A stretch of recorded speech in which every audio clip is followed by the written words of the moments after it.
Mga kapuso, sa inisyal na halaga ng danyo sa agrikultura ay nasa 448 million pesos na dahil sa epekto ng habagat at sunod-sunod na bagyo sa Pangasinan.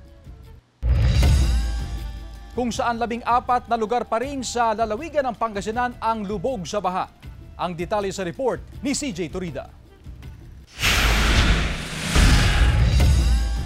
Sa initial assessment ng PDRRMO, umabot na sa mahigit 448 million pesos ang halaga ng danyo sa agrikultura sa Pangasinan dahil sa paghagupit ng sunod-sunod na bagyo na nagpalakas sa hanging habagat.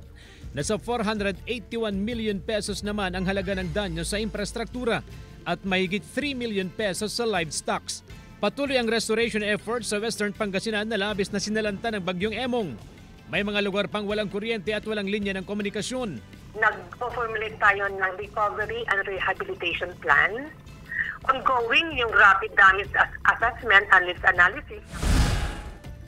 Nakararanas pa rin ng baha ang 14 na lugar sa probinsya.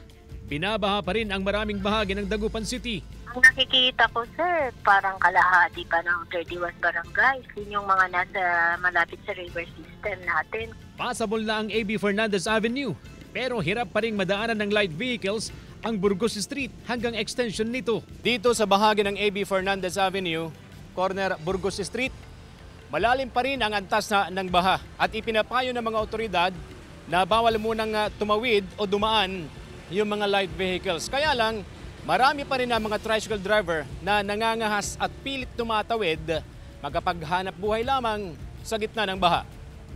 Hindi rin pwedeng dumaan ang light vehicle sa Mayombo Karanglaan Road. Pahirapan sa pagdaan ang mga sasakyan, kaya nakabantay ang mga poso enforcer. Para yung mga pwede duman dito, igad namin na sa kaliwa o sa kanan. Malalim yata, sir. Alanganin ako. Meron nang masira yung motor.